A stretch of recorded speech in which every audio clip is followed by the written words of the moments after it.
Now, if you could start this whole thing over buying gold, would you do it differently? Or if you are just getting started, has the traditional advice changed? I would say it has, just maybe not the way you think.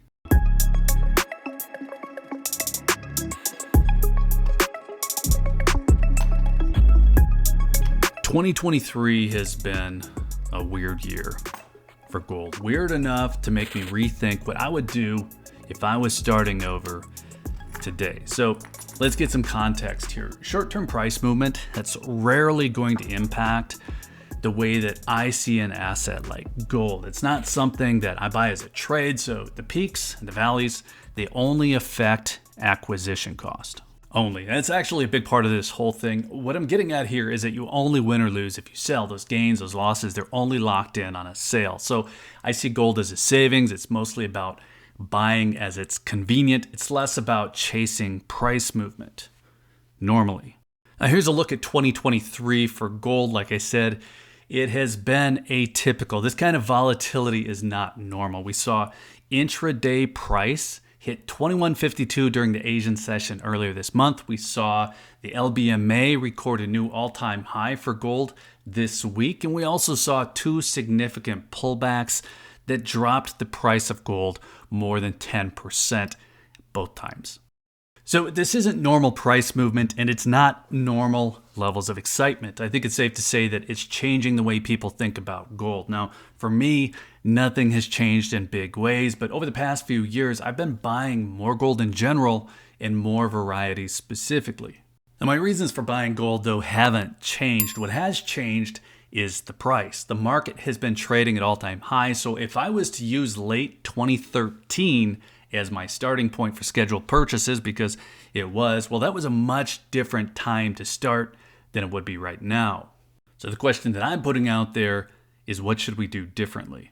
So a little bit more context here. In late 2013, the price of gold had just dropped significantly. And this is going to look really volatile as well because I have 12 years compressed here. But the period of time from late 2013 to early 2019 was pretty quiet for gold.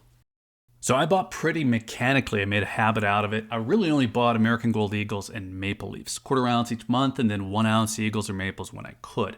Wasn't dwelling on what to buy, and I definitely wasn't allowing the macro news or anybody's interpretation of macro news to change my frequency. Starting out today, I'd want to be a little bit more tuned into price action. I'm just going to snap a line in the chart here.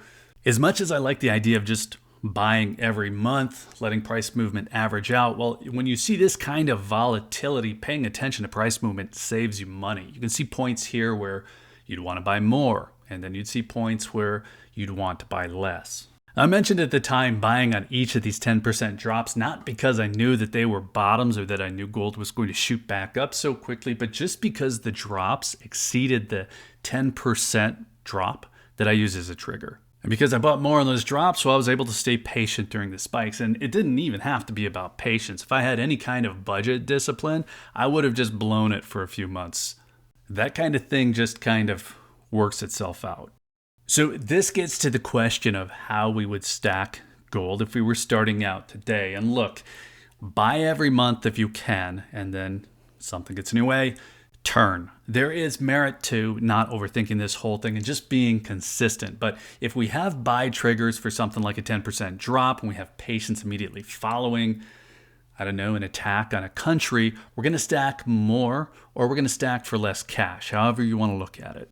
The Hamas attack on Israel was October 7th. And prior to that, we had a 10% drop in gold price. So if we ignored what people were telling us and just watched prices, it would have been clear when to buy and when to wait. And we saw the same thing happening earlier in the year with the banks going down. There was a time to buy and also a time to wait. So the best advice I can think of to give for buying gold is to frame the whole thing under the question, what can it do for me? Rather than frame it under the question, what has to happen for gold to be worthwhile? Now I'm showing some of what it's done for me. I now have savings that I could draw from if I wasn't earning. I could get to a point where I could pay off a mortgage or a business loan if I had them, or I could just give it to my kids for the same purpose. But nothing has to happen from the outside, no wide-scale emergency for it to do those things for me. Now, if I think about it the other way, that it's just insurance against some kind of total disaster, and that's the only reason that I'm buying it, well, I'm going to be more susceptible to some Yahoo on YouTube telling me that I'm going to lose all my money if I don't get it out of the bank immediately and convert it all to gold and silver. As for what I would buy, that part hasn't changed for me, at least in terms of what I say. At least I just would say buy the coins of the realm, the most popular coin in your area. And we have 2 US mint coins. This isn't one of them. We have the eagle, we have the buffalo, but we have a few alternatives like the gold maple leaf here that's still popular but has a much lower premium. Now, I show a lot of random stuff here, and if buying a series is what it takes to keep you interested, well, there's no real harm in that, but we've seen dealers getting picky again on what they'll buy, and that doesn't always line up with what you might think is the most sexy. Like this American Gold Eagle here, it's going to be the most popular coin in the United States. It just doesn't look quite as nice when we're filming it. Now, if you're thinking, what can it do for me? Like I mentioned earlier, and you're buying accordingly, the best bet is going to be to consistently buy the easiest gold to sell. So what I have on the desk here is the most popular gold in the United States. Now, as for size, that comes down to convenience, but what I'll say right now is that fractional gold comes at a much higher premium than it did from 2013 to 2019 when I was starting in and had that consistent schedule. So buying a 1/4 ounce American Gold Eagle today, each month, that's going to be painful.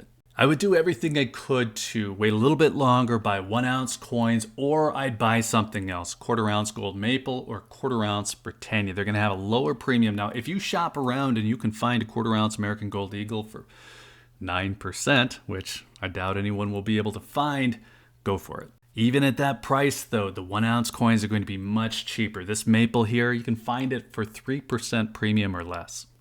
So putting all that together, if I was starting out today, I'd create a budget that I could spend each month. And I'd target 2 or 3 coins to go after. I'd try to limit it to that.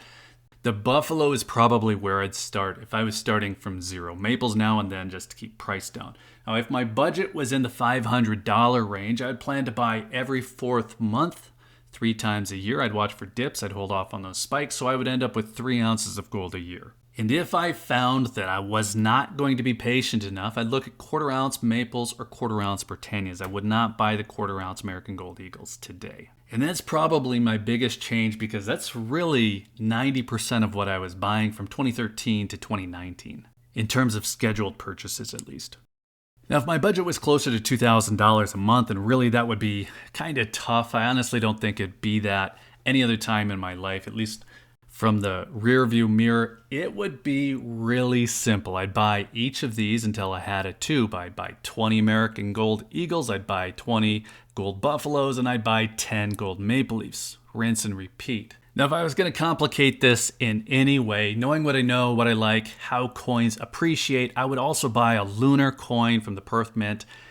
That would probably take care of any need for variety that I would have. Now, the reason that I say there probably weren't many times in my past where I would have the budget for an ounce of gold each month is that I think it's important to stay diversified. I think that's very important. And I know in hindsight that the investments that I've made over the years have outperformed my savings, and that was never in question. So back to thinking about what gold can do for me rather than what has to happen or what could happen that would make gold do something extraordinary.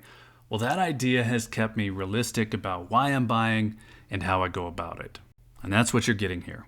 So let's call it good there. Let us know what you would buy if you were starting out today. How often you'd buy, what you'd buy, all of it. I think it'll be interesting to see what everyone thinks. And maybe you noticed that I didn't talk about 5% of your portfolio, 10% of your portfolio. Well, I don't really think like that. I'm not sure I would getting started.